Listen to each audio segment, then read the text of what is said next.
जो सुमिरत सिद्धि होई गणनायक करिबर बदन करहु अनुग्रह सोई बुद्धि राशि शुभ गुण सदन बंदौ गुरु पद पदुम परागा सुरुचि सुबास सरस अनुरागा मंगल भवन अमंगल हारी उमा सहित जहि जपत पुरारी सुमिर शिवा शिव पाई पसाऊं वर्णो राम चरित चित्र चाऊं पानी ग्रहण जब की न महेशा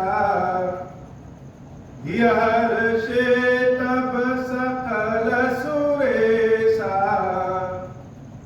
हरि राम चरित सब आए प्रेम पुलक लोचन जल छाए कवन सुकाज कठिन जग माही जो नहीं होई तात तुम पाही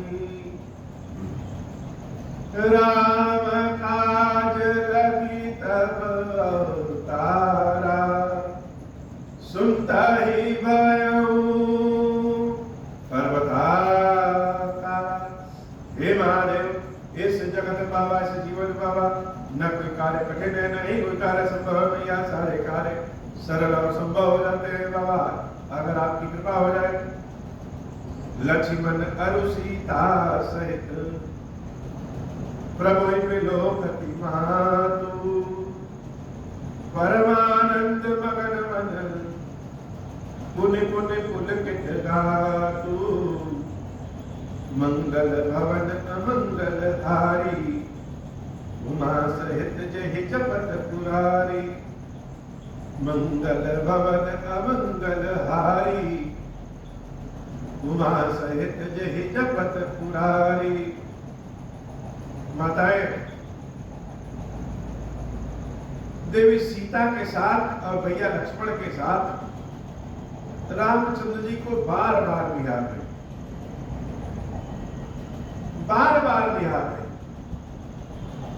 अब क्या निहार रही है क्या देख रही है। सीताराम की मधुर जोड़ी जिनके दर्शन के लिए हम लोग 14 वर्ष तरस गए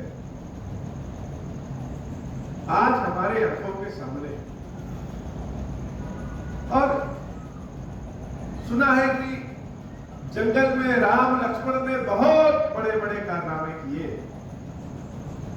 लेकिन जब माताएं अपनी दृष्टि से राम लक्ष्मण और देवी सीता को देखती तो यही सोच रही है बार बार अति सुकुमार जुगल मेरे बारे निश्चल सुभट महाबल भारे। ये मेरे दोनों राजकुमार तो बड़े कोमल हैं बहुत सुकुमार है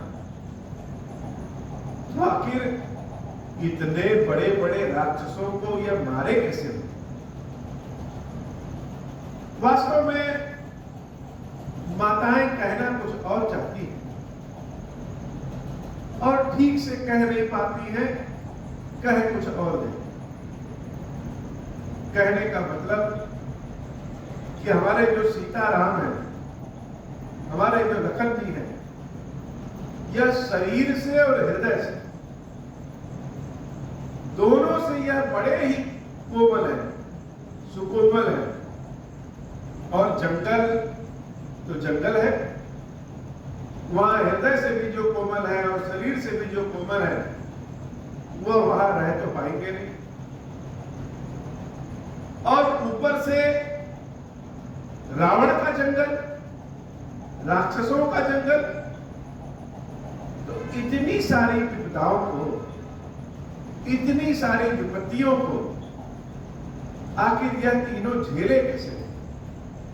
माताएं राम लक्ष्मण के कष्ट को याद करके रो रही कि हम लोग तो सोचते थे कि हम ही लोग कष्ट में हैं, लेकिन हम फिर भी अयोध्या नगरी में, और ये तीनों तो जंगल में। रावण जो इतना बलशाली है, उस जिसको यमराज भी नहीं मार सके, उसको आखिर ये लोग कैसे मारे होंगे? कैसे मारे होंगे यह तो बात की बात है, लेकिन 14 वर्ष जंगल में जीवन अपना कैसे बिताए होंगे, कितना कष्ट सहा होगा। धूप, गर्मी, बरसात, शीत, जाड़ा, मौसम की मार, भोजन मिला कि नहीं मिला, लकड़ियां सूखी मिली कि गीली मिली, सांप, बिच्छू, राक्षस, मच्छर, और शरीर जब रोगी हो जाता होगा, शरीर जब थक जाता होगा, तो यह सब कैसे रहते? बार बार माताएं राम जी और लक्ष्मण जी को देख करके, सीता जी को देख करके दुखित हो जाती है, और वो यही सोचती है कि हमारे बच्चे तो इतने कोमल, यह सब कैसे किए होंगे। लेकिन सोचते सोचते जब राम, लक्ष्मण और सीता का दर्शन हो जाता है, तो सारे वियोग जनित कष्ट अपने आप दूर हो जाते हैं। राम कथा का असली आनंद तो तब है जब स्वयं को राम कथा से जोड़ सके। लंकापति कपीस नल नीला, जामवंत अंगद शुभशीला, हनुमदादि सब बानर वीरा, धरे मनोहर मनुज शरीरा, भरत स्नेहशील व्रत नेमा, सादर सब बर नहीं अति प्रेमा, देखी नगर बासित कैरीति, सकल सराहई प्रभु पद प्रीति, मुनि रघुपति सब सखा बुलाए, मुनि पद लागहु सकल सिखाए, गुरु वशिष्ठ कुल पूज्य हमारे, इनकी कृपा तनुज रन मारे, मंगल भवन अमंगल हारी, उमा सहित जहि जपत पुरारी, मंगल भवन अमंगल हारी, उमा सहित जहि जपत पुरारी, मंगल भवन अमंगल हारी, उमा सहित जहि जपत पुरारी, मंगल भवन अमंगल हारी, उमा सहित जहि जपत पुरारी। राम कथा जब गाइए, राम कथा जब सुनिए, राम कथा जब कहिए, तो कहने के साथ साथ आंखों को जब बंद कर ले तो राम कथा दिखने भी लगती है, और जब राम कथा दिखने लगती है तो न जाने कैसा एक विरह की पीड़ा उत्पन्न हो जाती है कि भगवान इतने कोमल, भगवान इतने दयालु कृपालु, और हम इतने पापी कि बार बार अगर प्रभु को पुकारे भी तो किस मुख से पुकारे और किस अधिकार से अपने पास बुलाए। तो प्रभु आंखों के समक्ष दिखते तो हैं, लेकिन हम उस लायक नहीं हैं कि स्वयं को भगवान से जोड़ लें। हृदय में विरह की पीड़ा हो जाती है, सामर्थ्यता जहां समाप्त हो जाती है लेकिन इच्छा न समाप्त हो, वहां अपने आप पीड़ा उत्पन्न हो जाती है। तो हमारा शरीर, हमारा मन, हमारी बुद्धि, हमारे कर्म इतने सामर्थ्यवान नहीं है कि वह राम को स्पर्श कर सके। और जब भगवान शंकर मंगल भवन मंगलहारी, उमा सहित जय जगतुधारी, भगवान शंकर के साथ देवी पार्वती दोनों मिल करके राम को पुकारते हैं, बुलाते हैं, नाम लेते हैं, यही समझ में आता है कि ये भोलेनाथ के ही चरणों को पकड़ लो, इनके चरणों को पकड़ लेंगे तो राम स्वतः प्राप्त हो जाएंगे। शिव जी के चरणों को पकड़ लेंगे तो हमारे पाप कर्म अपने आप समाप्त हो जाएंगे, और जब पाप समाप्त हो जाएंगे शायद तभी अधिकार मिले कि राम को स्पर्श कर सके। अयोध्या में विभीषण जी, नल नील, सुग्रीव, अंगद जी, हनुमान जी, राम जी के साथ सब पहुंच तो गए, लेकिन अब कथा को जरा विचार करके सोचिए कि जंगल में रहने वाले बंदर जंगल में तो राम जी के साथ हंसी खुशी, उछलते कूदते, उठते बैठते रह लेते थे, कहीं भी बैठ जाना, कहीं भी सो जाना, कुछ भी खा लेना, प्रभु की कृपा में आनंद के भाव में मगन रहते थे।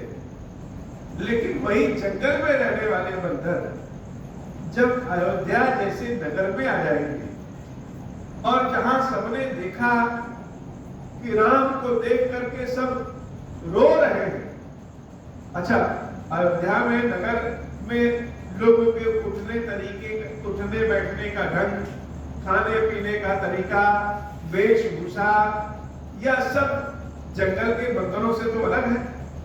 तो जब बानर रूप धरे यह सब अयोध्या में पहुंचते हैं तो क्या कहते हैं?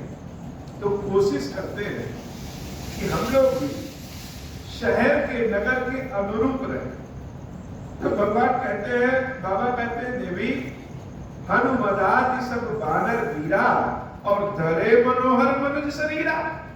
ये सारे क्या करते हैं? जैसे मनुष्य लोग उठते बैठते चलते हैं, कपड़े पहनते हैं, वैसे ये सारे बानर मनुष्यों के हिसाब से अपने आचरण को सुधार लिए। जैसे कोई यह न कहे कि राम जी कहां से सब बंदर पकड़ के आए, अर्थात मेरे राम की कहीं बेइज्जती ना हो जाए हमारे कर्मों के नाते, हमारे कर्मों के नाते मेरे भगवान पे न उंगली उठे, इसलिए हम लोग अपने को ही सुधार लें।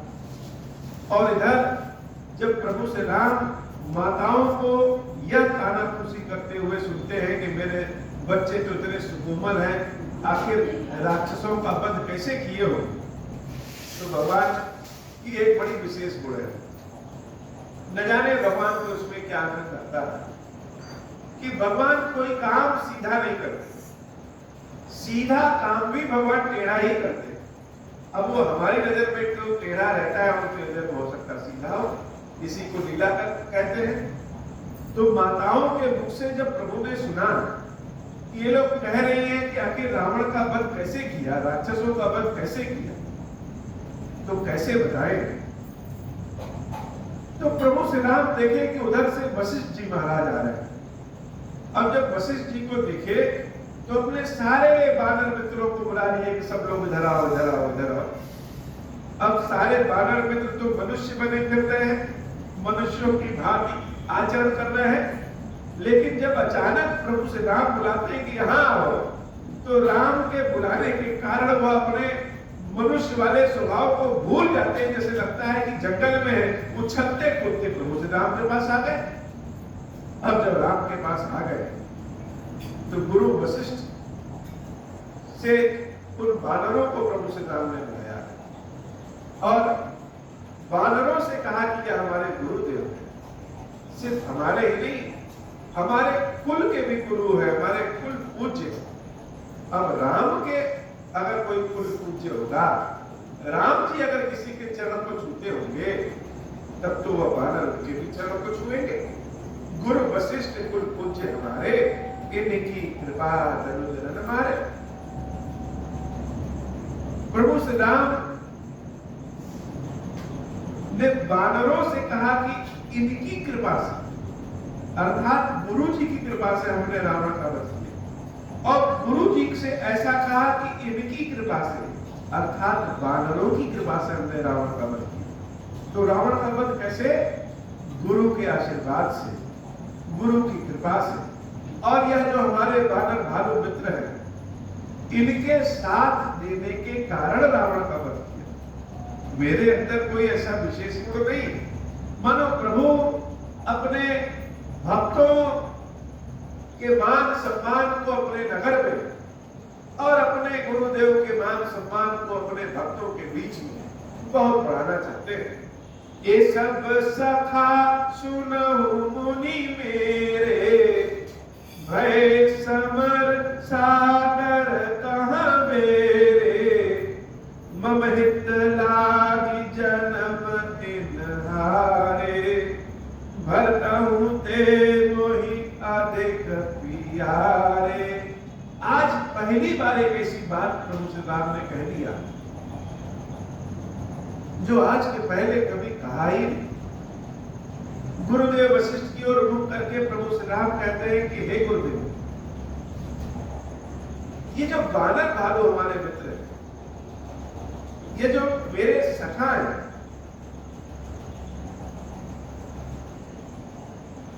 यही मेरे लिए युद्ध में सबसे ज्यादा काम है। लोग अपना धन देते हैं, वस्त्र देते हैं, सहयोग देते हैं, लेकिन हे राम, हे गुरुदेव, ये वानर भालू अपने जीवन को ही मेरे लिए समर्पित कर दिए, और इसी के कारण भारत का मुझे वही अधिक प्रिय है। भारत से भी ज्यादा अगर मुझे कोई प्रिय है तो ये सारे वानर प्रिय। बहुत बड़ी बात। किसी को कहते थे कि तुम्हारा प्रेम लक्ष्मण के समान है, किसी को कहते थे कि तुम मेरे भाई भरत के समान हो, लेकिन आज पहली बार कह रहे हैं कि भरत से ज्यादा तुम मेरे लिए प्रिय हो। कौन? ये सारे वानर भालू। मानो माताओं को भी सुना रहे हैं कि हे मां, आप चिंता न करिए, जब ऐसे हमारे मित्र, ऐसे सखा जंगल में हमारे साथ थे तो हमको जंगल में कष्ट कहां हो। भगवान शंकर की यही तो कृपा होगी, ईश्वर की यही तो कृपा। लोगों को लगता है कि बड़े कष्ट में है, भगवान के भक्त होके भी बड़े कष्ट में है, लेकिन वास्तव में कष्ट का तो आभास ही नहीं होता। भगवान की कृपा जैसे पेन किलर की तरह होती। ईश्वर की कृपा से सुख में ही दुख और दुख में ही सुख, यही जीवन की परंपरा है, ऐसे ही चलती रहती है। सुनि प्रभु वचन मगन सब भये, निमिष निमिष उपजत सुख। राम जी की बातों से माताएं भी संतुष्ट हो गई, गुरुदेव भी संतुष्ट हो गए, और सारे वानर भालू तो मगन। बाबा कहते हैं कि देवी, अयोध्या में इस समय निमिष निमिष उपजत सुख रहे। जो अयोध्या 14 वर्ष से दुख के सागर में डूबी हुई थी, उस अयोध्या में निमिष निमिष हर पल नए नए सुख उत्पन्न हो रहे हैं। यही तो राम जी की कृपा है। कौशल्या के चरण पुनि दिन नायम, आशीष दीने हर्ष तुम प्रिय मम जिम रहुना। कौशल्या जी ने जब सुना कि यह वानर भालू राम जी के लिए अपने जीवन को समर्पित कर दिए, तो कौशल्या अम्बा स्वयं वहां चल के आती है, और देवी कौशल्या को वानर भालू प्रणाम करते हैं, पैर छू करके चरण स्पर्श करते हैं, और कौशल्या अम्बा कहती है कि तुम सब आशीष दीने हर्ष तुम प्रिय मम जिमे रखना। जैसे राम मुझे प्रिय है, वैसे ही तुम लोग भी मुझे प्रिय। तो राम के समक्ष यह वानर कौशल्या जी को प्रिय है। इतनी बड़ी बात कहते हैं कि वानर लोग भी मगन हो जाते हैं। प्रभु भी मगन हो जाते हैं और देवता लोग तो आसमान से पुष्प ही गिराना शुरू कर देते हैं। सुवर्ण वृष्टि नव संकुल भवन चले सुकंद, चढ़ी अटार देखई नगर नारी नरवृंद। प्रभु श्री राम अपने महल की ओर जाने लगे और पूरा अयोध्या का नगर का रास्ता पूरा भरा पड़ा है। जो लोग रास्ते में नहीं है वो क्या किए हैं, जिनके अपने घर हैं, जिनके छत है, वो सब अपने अपने अटारियों पे छतों पे चढ़ करके भगवान श्री राम का, सीता जी का और लक्ष्मण जी का दर्शन कर रहे हैं। ऐसा सुंदर, इतना सुंदर अयोध्या को सजा दिया कि उस सजावट का वर्णन स्वर्ग भी उस सजावट के आगे फेल है। और सजाया कलश, किसी के घर शीशे का कलश, किसी के घर मिट्टी का कलश, किसी के घर सोने का कलश, किसी के घर अलग अलग धातुओं का कलश। कलश का मतलब जो मंगल हो, महाकाली, महालक्ष्मी, महाशारदा का स्वरूप कलश। इस कलश से भगवान की अगवानी करना शुरू किया। कंचन कलश विचित्र सवारे, सबहि धरे सजी निज निज द्वारे। बंधन पार पताका केतु, सबन मनाए मंगल हेतु। विधि सकल सुगंध सिंचाई, गजमनी रची बहु चौक पुराई। नाना भांति सुमंगल साजे, हर्ष नगर निशान बहु बाजे। जहाँ नारी निछावर करही, देहि आशीष हरस उर भरही। कंचन थार आरती नाना, जुबती सजे करही शुभ गाना।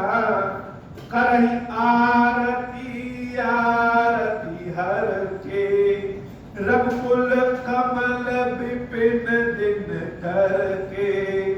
पुरशोभा संपत्ति कल्याणा, निगम शेष शारदा बखाना। देव यह चरित देखी ठगी रहाई, हुआ था सुगुण नर की मिकाई। मंगल भवन अमंगल हारी, उमा सहित जहि जपद पुरारी। मंगल भवन अमंगल हारी, उमा सहित जहि जपद पुरारी। भगवान जब चलते हैं तो लोग अपने घरों को कलश से सजाए। कुछ लोग छत पे कलश लटकाए हैं, कुछ लोग अपने घर के बाहर चौखट पे कलश को सजा दिए हैं और उस कलश में सुगंधित द्रव्य रख दिए हैं, इत्र आदि रख करके राम जब आते हैं तो वही उनके चरण के सामने गिरा देते हैं। भगवान दोनों ओर देखते हुए चलते हैं, ऊपर भी देखते चलते हैं। युवतियां गाना गा रही हैं और भगवान की अपने अपने छतों से, अपने अपने घरों से आरती का थाल सजा करके राम जब जाते हैं सीता जी के साथ, लक्ष्मण जी के साथ, नगर वासियों के साथ, तो लोग अपने दरवाजों पे खड़े होकर के वहीं से भगवान की आरती शुरू कर रहे हैं। जिसका जो भाव है कि आज राम की हम ऐसी सेवा करेंगे।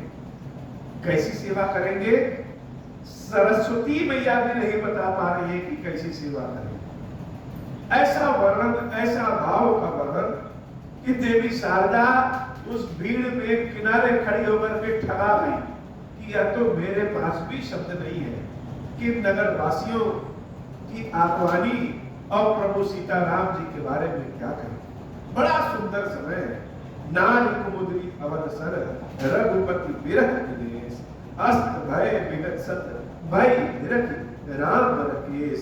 मंगल भवन मंगल हारी, उमा सहित जय के पथ पुरारी। हो ही सगुन शुभ विविध विधि, बाजहि गगन निशान। पुर नर नारी सनात करी भवन चले भगवान।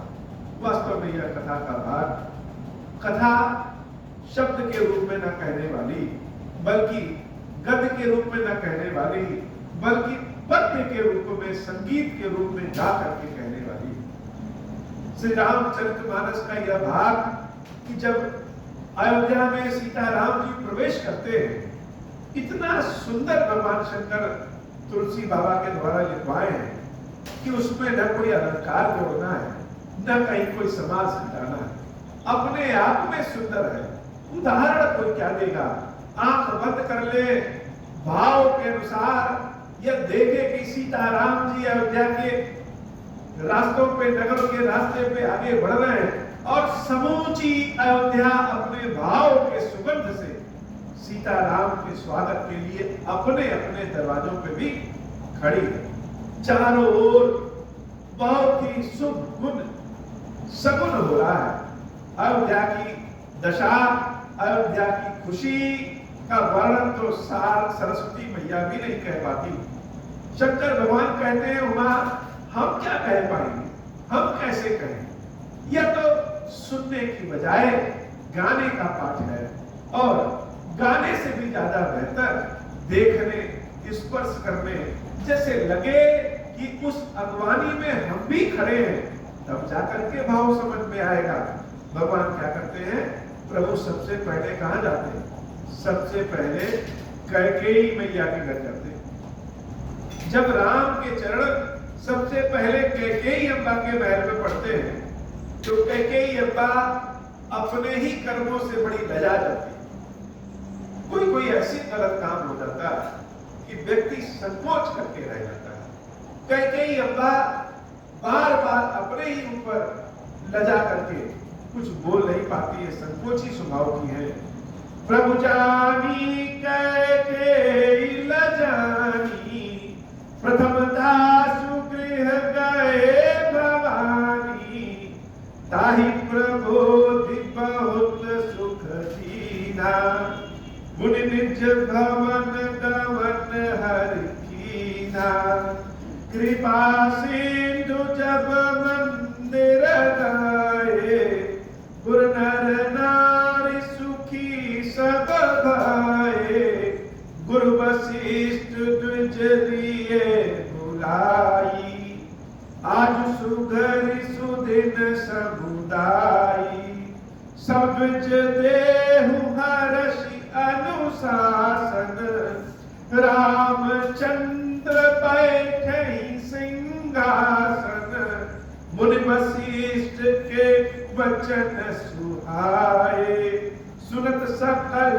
विप्रन अति भाए, कहीं वचन मृदु विप्र अनेका, जग अभिराम राम अभिषेका, अपनी पर विलंब नहीं कीजे, महाराज कह तिलक करीजे, तब मुनि मंगल भवन अमंगल धारी, उमा सहित जय जपत पुरारी, तब मुनि कहे सुमंत्र सन, सुनत चलो हर्षाई, रथ अनेक बहुबाज गज, तुरंत सवारे जाई, जह कहा धावन पठई पुनि, मंगल द्रव्य मंगाई, हरस समेत वशिष्ठ पद, मुनि सिरुनायउ आई, मंगल भवन अमंगल हारी, उमा सहित जय जपत पुरारी। यह भाव जब हम पढ़ते सुनते हैं तो हम यही सोचते हैं कि भगवान से अगले जन्म में, इस जन्म में तो नहीं, लेकिन यह जरूर मांगेंगे कि हे प्रभु संगीत की शिक्षा भी हमको दो, और ऐसा गला, ऐसी आवाज दो कि हम तुमको बाजा बजा करके और गाना गा करके भी तुम्हारी सेवा कर सके। भगवान का वर्णन, अयोध्या का वर्णन इतना सुंदर है कि जब कभी कहते हैं तो ऐसा लगता है कि रेशम के कपड़े पे टाट का पैबंद लगा है, अर्थात बना नहीं और बिगाड़ दे रहे हैं। लेकिन हृदय है कि मानता नहीं। जब तक भगवान की गाथा गाओ नहीं, कहो नहीं, तब तक आनंद नहीं। तुलसी बाबा से बहुत लोगों ने पूछा कि आप रामचरितमानस क्यों लिखे? तुलसी बाबा ने यह बाद में बताया कि जगत का कल्याण हो या हो बहुत अंतिम बात। लेकिन तुलसी बाबा ने जो तपाक से बताया वह कहा स्वार्थतः सुखाय, स्वयं के सुख के लिए हमने रामचरितमानस को लिखा। वैसे ही यह कथा जो हम कह रहे हैं, महादेव यजमान हैं, वही सुनते हैं और उनके बहाने बहुत लोग सुनते हैं। लेकिन यह कथा क्यों कह रहे हैं? स्वार्थतः सुखाय, अपने सुख के लिए कह रहे हैं। यह इतना सुंदर है कि स्वयं को ही सुख आनंद दे जाता है। ऐसे ही बाबा खीरेश्वर महादेव जी की जो स्थापना है, इनसे किसका किसका क्या क्या कल्याण हो रहा है, क्या क्या कृपा करते हैं बाबा, और भविष्य में क्या होगा यह पता नहीं। लेकिन महादेव जी की स्थापना किस लिए की है? स्वार्थतः सुखाय, अपने सुख के लिए कि जब मर्जी करे इनको जल चढ़ा दो, जब मर्जी करे कपड़ा पहना दो, जब मर्जी करे जो जो मर्जी करे वैसे वैसे कर दो। मानो हम बच्चे हैं और यह हमारे खिलौने से जैसे बच्चा खेलता है और खेलते खेलते पटक भी देता है, फिर खेलता है, फिर ढूंढता है, मिले तो उसको पटकता है और न मिले तो रोता है। भक्तों के लिए भगवान ही वैसे सब कुछ खिलौना भी और भक्त स्वयं भी खिलौना है। जब जब जैसे जैसे मन करे वैसे वैसे भगवान की सेवा करो। तो भगवान खीरेश्वर महादेव जी की भक्ति स्थापना किस लिए? स्वार्थतः सुखाय, अपने सुख के लिए। अब यह मंदिर ईंट पत्थरों का बने, सोने का बने, इसमें पानी भर जाए या अमृत भर जाए, क्या क्या हो वह पता नहीं, लेकिन है किस लिए? सबसे पहले स्वार्थतः सुखाय, मेरे सुख के लिए। इसमें अपना स्वार्थ बताने में किसी से कोई संकोच नहीं है। तुलसी बाबा भी ऐसे ही कहते हैं कि स्वार्थतः सुखाय रघुनाथाय। राम जी क्या करते हैं? पहले खुद को सुखी दे, हमको खुशी कर देते हैं। तो यह रामचरितमानस की गाथा बड़ी सुंदर। वशिष्ठ जी महाराज कहते हैं कि प्रभु जब अपने महल में प्रवेश करते हैं तो जैसे लगता है कि कोई बड़ा सुंदर मंदिर बनाया हो और भगवान की स्थापना न किया हो।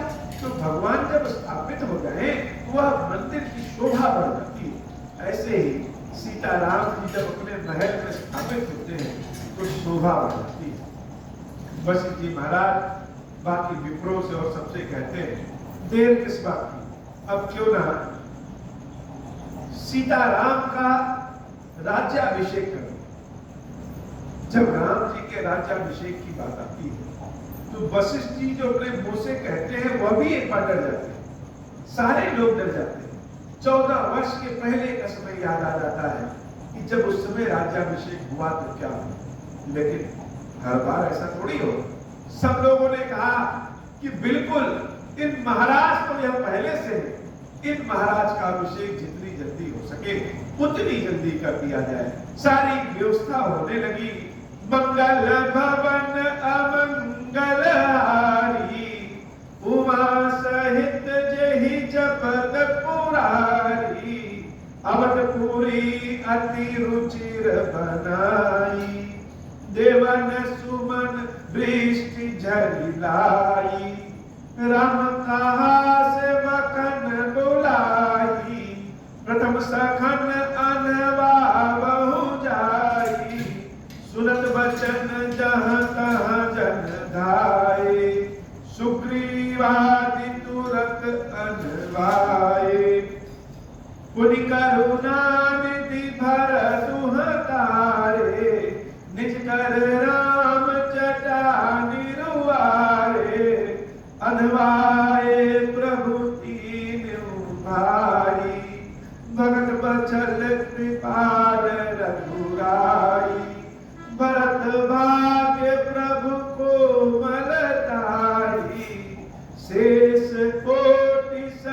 सकहि न गाई, पुनि निज जटा राम बिबराए, गुरु अनुशासन मांगी नहाए, करिमाचन प्रभु भूषण साजे, अंग अनंत देखि सत लाजे, मंगल भवन अमंगल हारी, उमा सहित जय जपत मुरारी, मंगल भवन अमंगल हारी, उमा सहित जय जपत मुरारी। भगवान को स्नान करने के लिए गुरुदेव जी महाराज कहते हैं, और राम जी कहते हैं पहले मेरे मित्रों को सखाओ। विभीषण जी, हनुमान जी, नल नील, अंगद, जामवंत आज सब आते हैं और भगवान सबसे पहले उनके नहाने की व्यवस्था करवाते हैं, उनके तैयार होने की व्यवस्था करवाते हैं और फिर अपने भाई भरत को बुलाते हैं। भरत जी महाराज जब राम जी अगर बुला ले और भरत के कानों में गया कि राम जी बुलाएं, तो भरत बड़े आनंदित होकर के और संकोच में भी दोनों बात कि जब सुना कि राम बुलाए हैं तो सारे काम को छोड़ करके दौड़ पड़ते हैं, लेकिन जब प्रभु से राम के समक्ष पहुंचते हैं तो इनका धीर गंभीर हो जाता है। हृदय की टीस अभी भी नहीं जा रही। यह जो टीस है, कैसी टीस? जो कलंक है स्वयं का कि मेरे कारण यह बुरा काम हुआ, मेरे कारण ऐसा कष्ट हुआ, यह टीस जाती नहीं। और भरत जी महाराज जीवन भर इस टीस में रहे कि मेरे राम को मेरे कारण कष्ट हुआ। प्रभु से राम के समक्ष भरत जी महाराज खड़े हो, राम जी उनके हाथ को पकड़ करके बुलाए और आसन पे बिठाए और अपने हाथों से राम जी की, भरत जी की जटाओं को खुला और भरत जी को स्नान किया। जब भरत की जटाओं को राम जी खोल रहे हैं तो भरत के सर नीचे झुका है तो नीचे ही झुका रह गया और भरत की आंखों से रोने के अलावा और कोई भाव ही नहीं निकल रहा है। वह प्रेम जो बहुत दिनों तक बधा रहे और जब वह प्रेम स्पर्श पाता है, खुल जाता है, तो शब्द कम हो जाते हैं और आंसू ही आंसू रहते हैं। प्रेम की बहुत बड़ी परिभाषा है कि साथ में केवल आंसू ही रहते हैं और सब कुछ को खर्च हो जाता है। भरत जी को स्नान कराया, फिर अपने भाई लक्ष्मण जी को बुलाए, लक्ष्मण जी को भी स्नान कराया, शत्रुघ्न जी को बुलाए, शत्रुघ्न जी को भी स्नान कराया। देवता लोग और सारे लोग भगवान की कोमलता और इन भाइयों का भाग दोनों कितना आनंद है, यह भाव सोच रहे हैं। और अंत में प्रभु श्री राम जब अपने हाथों से अपनी जटाओं को खोलते हैं तो सारे लोग देख देख करके रोने लगते हैं। सुमन जी महाराज, लक्ष्मण भैया, सीता भैया, यह तो अपनी आंखों से देखे रहते हैं कि जब श्रीवेरपुर में निषाद राज जी के पास पहुंचते हैं प्रभु, तो बरगद के दूध को मंगा करके अपनी जटाओं पे दूध लपेट करके जटा लगाते हैं। भगवान के बाल जो इतने सुकोमल, इतने सुंदर, उनको तपस्वियों की भांति जब जटा बनाते हैं तब उस समय सीता मैया, लक्ष्मण जी, सुमंत्र जी महाराज इस दृश्य को देख करके रोते। तो आज यह दृश्य है कि अपने हाथों से उस जटाओं को खोल रहे हैं तो सबको वह 14 वर्ष पुराना दृश्य याद आ गया। वह कितना कष्ट का था और यह कितना आनंद का। लेकिन उस समय भी आंखों से आंसू बह रहे थे और इस समय भी आंखों से आंसू बह रहे हैं।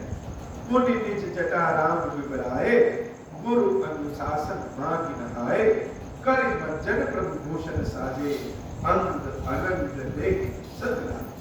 स्नान करने के बाद जब राजमहलों का कपड़ा पहनते हैं, आभूषण पहनते हैं, तो भगवान श्री राम की सुंदरता ऐसी कि उनके एक एक अंग में अनेकों कामदेवों का वास हो।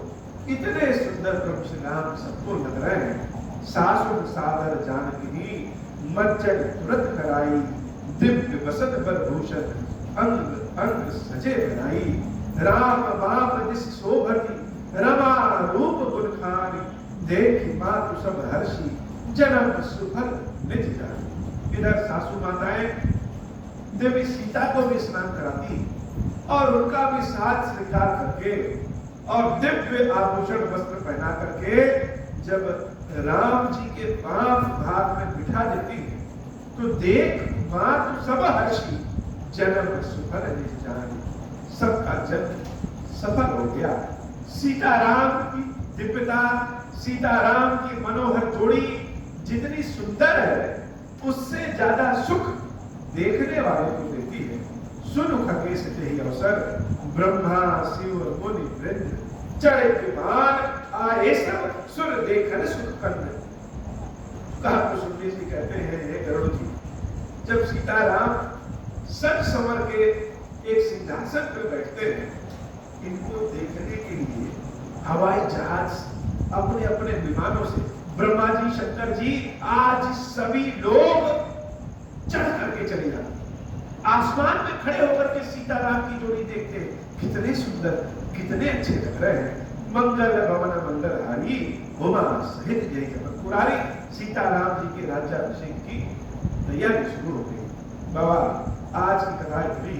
श्री खीरेश्वर महादेव जी, खीरेश्वरी मैया जी, हम सबके ऊपर बाबा कृपा करिए, ऐसी कृपा करिए कि यह हमारी राम कथा जिसके भी कानों में पढ़े, जिस भी माध्यम से पढ़े, जितनी भी पढ़े, जैसे भी पढ़े, सबका कल्याण करिए प्रभु, और मेरे ऊपर भी अपनी कृपा करिए।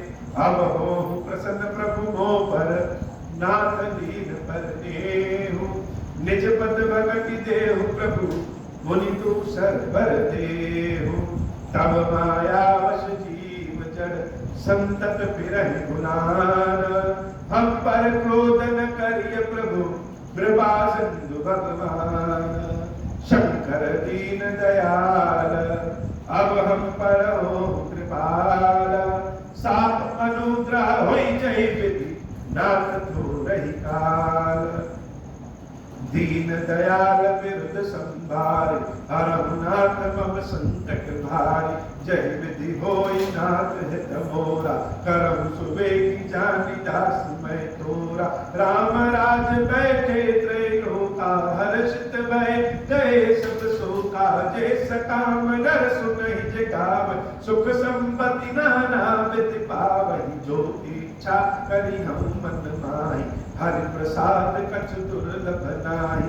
मंगल भवन अमंगल हारि, उमा सहित जय जगत पुरारी। बोले श्री खीरेश्वर महादेव जी, खीरेश्वरी मैया की सदा जय हो। खीरेश्वर हे भगवान शंकर, आप ऋण पातक दुर्भाग्य और दरिद्रता की निवृत्ति के लिए तथा संपूर्ण पापों का नाश करने के लिए मुझ पर प्रसन्न होइए। मैं दुख और शोक की आग में जल रहा हूँ, संसार भय से पीड़ित हूँ, अनेक प्रकार के रोगों से व्याकुल और दीन हूँ। वीरेश्वर मेरी रक्षा कीजिए। देव देवेश्वर सबको निर्भय कर देने वाले महादेव जी, मेरी इसकी हुई पूजा को पार्वती जी के साथ ग्रहण कीजिए। मेरा मंगल करिए महादेव। शिव शंभु महादेव, शिव शंभु महादेव, शिव शंभु। ओम श्री राम।